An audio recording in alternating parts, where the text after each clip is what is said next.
Bismillahirrahmanirrahim. Assalamualaikum warahmatullahi wabarakatuh. Berjumpa kembali dalam pelajaran pendidikan agama Islam. Adapun yang akan kita bahas pada pertemuan kali ini yaitu beriman kepada kitab-kitab Allah.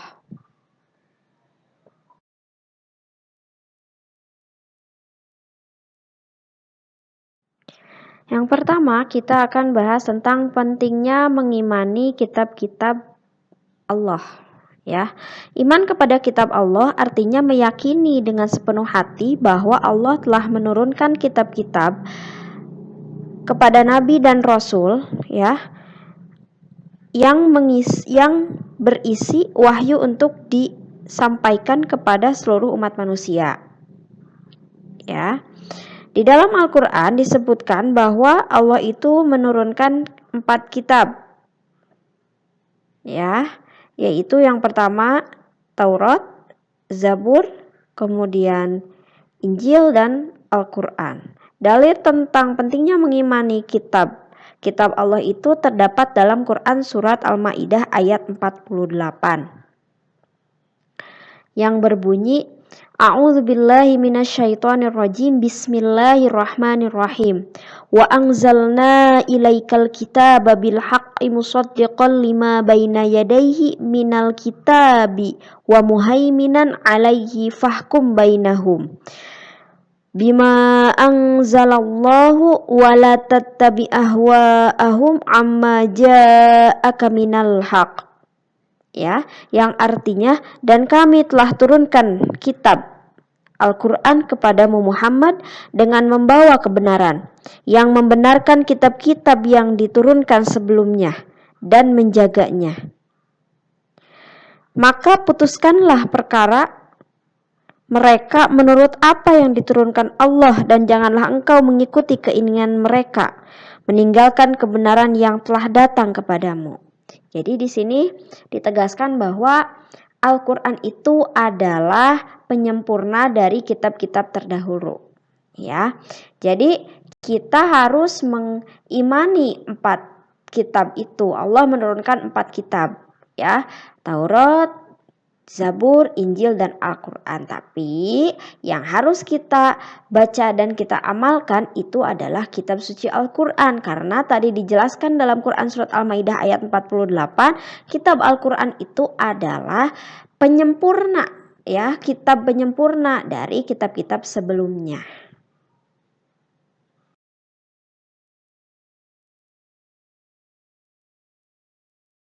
Selain kitab, ya, Allah juga menurunkan suhuf, ya.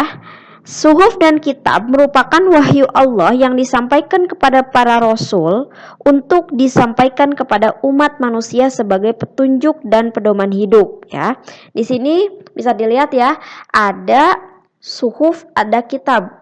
Ya, di sini sudah nampak perbedaannya, ya. Yang pertama itu ada suhuf. Suhuf itu adalah wahyu Allah yang diturunkan kepada nabi dan rasul masih berupa lembaran-lembaran yang terpisah. Sedangkan kitab itu adalah wahyu Allah yang diturunkan kepada nabi dan rasul, ya, sudah berbentuk buku atau kitab. Jadi sini sudah terlihat perbedaannya. Kalau suhuf itu berupa lembaran, kalau kitab itu sudah berupa buku gitu atau kitab, ya. Kemudian suhuf itu isi suhuf sangat simpel, ya. Tapi kalau kitab itu isi kitab itu lebih lengkap jika dibandingkan dengan suhuf gitu. Nah, di sini pertanyaannya, ada nggak sih dalil ya tentang suhuf? Ada, ya. Suhuf itu terdapat dalam Al-Quran, yaitu terdapat dalam Quran surat Al-A'la ayat 19, ya, yang berbunyi, A'udzubillahi minasyaitonirrajim. Bismillahirrahmanirrahim. Ya, inna hadza lafis suhufil ula suhufi Ibrahim wa Musa. Ya, di situ dijelaskan bahwa sesungguhnya ini terdapat dalam kitab-kitab terdahulu, yaitu suhuf-suhuf atau kitab-kitab, ya, yang diturunkan kepada Nabi Ibrahim dan Musa. Jadi dalam Al-Quran disebutkan bahwa adanya suhuf yang dimiliki oleh Nabi Musa dan Nabi Ibrahim gitu, ya, yang diabadikan dalam Quran surat Al-A'la ayat 19 gitu.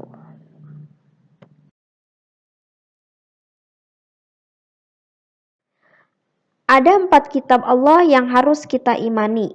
Yang pertama itu Taurat, ya, yang diturunkan kepada Nabi Musa. Kemudian yang kedua itu ada Zabur yang diturunkan kepada Nabi Daud. Kemudian yang ketiga itu adalah Injil yang diturunkan kepada Nabi Isa. Dan yang terakhir itu ada Al-Quran yang diturunkan kepada Nabi Muhammad.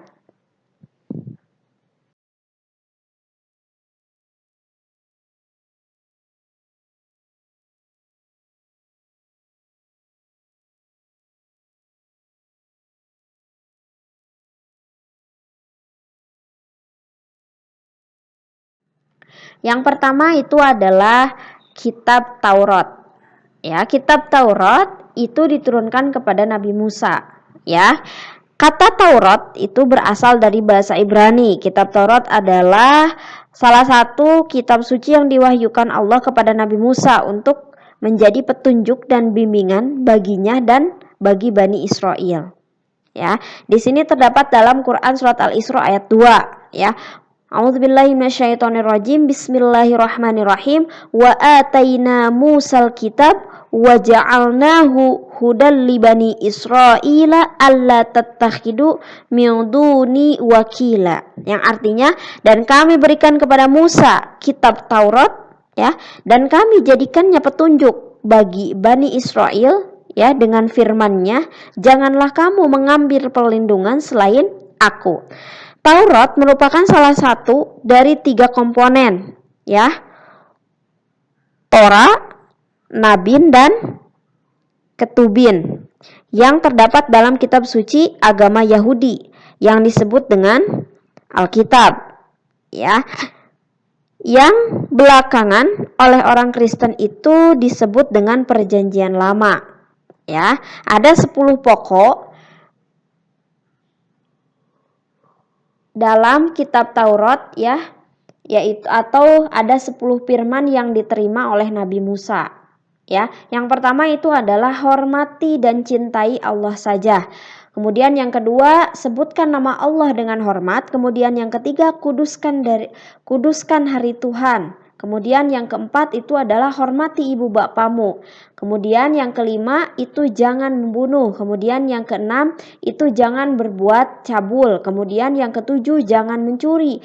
Kemudian yang nomor 8 itu jangan berdusta. Kemudian yang nomor 9 jangan ingin berbuat cabul. Dan yang ke-10 jangan memiliki barang orang lain dengan cara yang tidak halal. Itu adalah 10 pokok, ya, yang terdapat dalam kitab Taurat, ya.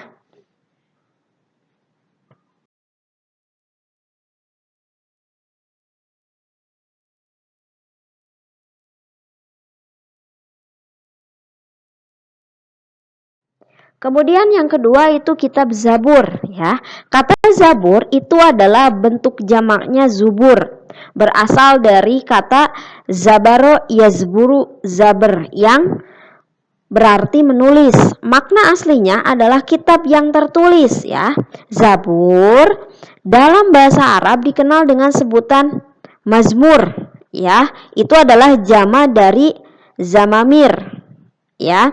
Dalam bahasa Ibrani disebut dengan Mizmar, yaitu nyanyian rohani yang dianggap suci. Sebagian ulama menyebutkan, ya, Mazmur yaitu salah satu kitab suci yang diturunkan sebelum Al-Quran, yaitu selain Taurat dan Injil, ya.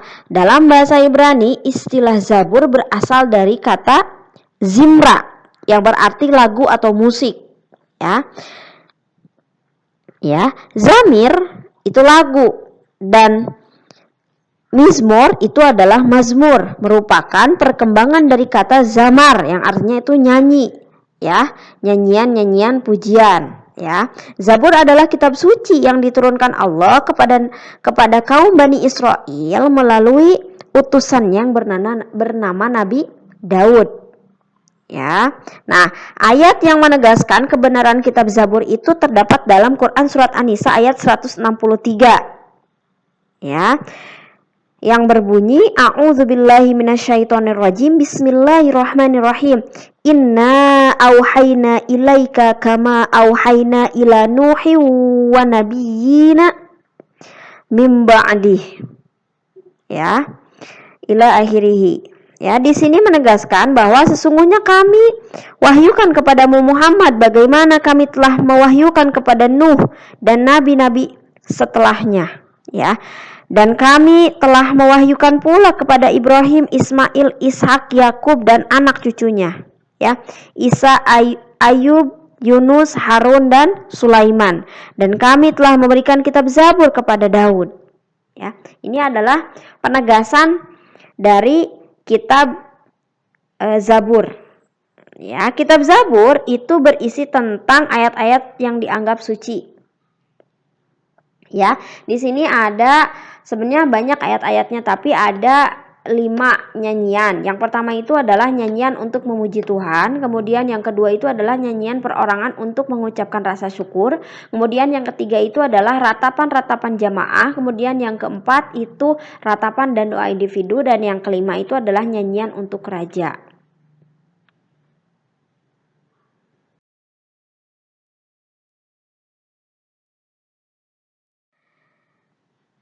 Yang ketiga itu kitab Injil. Ya, kitab Injil adalah kitab yang diturunkan kepada Nabi Isa. Kitab Injil yang asli memuat keterangan tentang mengesahkan Allah dan tidak menyekutukannya, yang terdapat dalam Quran surat Al-Hadid ayat 27. Ya. Nah, di sini dalam Quran surat Al-Hadid ayat 27 yang berbunyi a'udzubillahi minasyaitonirrajim, bismillahirrahmanirrahim, summa qafaina ala atharihim birusulina wa qafaina bi'isa bani maryam wa atainahul injil wa ja'alna fi qulubil ladina taba'uhu ra'fatan wa rahmah, ya, yang artinya kemudian kami susulkan Rasul-Rasul kami mengikuti jejak mereka, dan kami susulkan pula Isa putra Maryam, dan kami berikan Injil kepada Nabi, kepada Isa, dan kami jadikan rasa santun dan kasih sayang dalam hati orang-orang yang mengikutinya. Ya, hanya saja ya untuk sekarang Injil itu senasib dengan kitab Taurat, ya, yakni sudah mengalami perubahan-perubahan yang penggantian yang dilakukan oleh tangan manusia. Jadi banyak perjanjian-perjanjian baru dan lama. Karena kan kalau kitab suci sebenarnya tidak bisa ada perjanjian baru dan lama. Kitab suci itu asli dari Allah, tidak bisa dicampur tangan oleh tangan manusia. Injil yang sesungguhnya itu adalah memuat tentang keterangan-keterangan mengesahkan Allah dan menyekutukan dan tidak menyekutukannya. Gitu.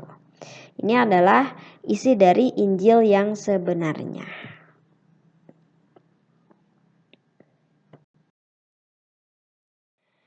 Yang keempat itu kitab suci Al-Quran. Al-Quran diturunkan kepada Nabi Muhammad SAW melalui malaikat Jibril secara berangsur-angsur selama 22 tahun, 2 bulan, 22 hari, terdiri dari 30 juz, 114 surat, 6.666 ayat. Wahyu pertama adalah Quran surat Al-Alaq ayat 1-5 di Gua Hiro, dan wahyu terakhir Quran surat Al-Maidah ayat 3. Tepatnya di Padang Arafah ketika beliau menunaikan ibadah haji wada pada 9 Zulhijjah tahun ke-10 Hijriah. Ya. Nah, Al-Quran merupakan kitab suci terlengkap dan berlaku bagi semua umat manusia sampai akhir zaman. Oleh karena itu, sebagai muslim kita tidak perlu meragukan sama sekali ya tentang Al-Quran, karena di sini Al-Quran itu tidak ada keraguan seperti terdapat dalam Quran surat Al-Baqarah ayat 2 ya, yang berbunyi a'udzubillahi minasyaitonirrajim, bismillahirrahmanirrahim, zalikal kitabul la raiba fih hudal lil muttaqin, yang artinya kitab Al-Quran ini tidak ada keraguan padanya, petunjuk bagi mereka yang bertakwa.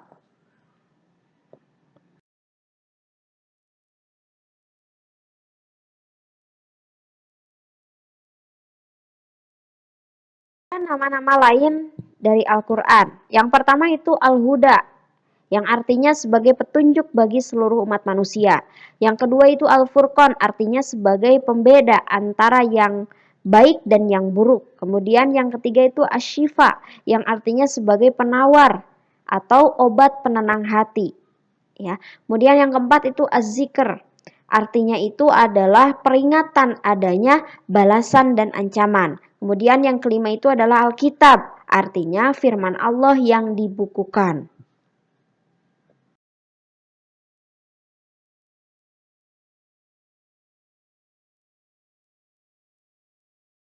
Kemudian isi kandungan Al-Quran itu ada 6. Di antara yang pertama itu adalah akidah atau keimanan. Yang kedua itu adalah ibadah mahdoh dan ghairu mahdoh. Yang ketiga akhlak atau budi pekerti. Yang keempat muamalah atau hubungan dengan sesama manusia. Yang kelima itu adalah kisah atau cerita. Dan yang keenam itu adalah semangat mengembangkan ilmu pengetahuan.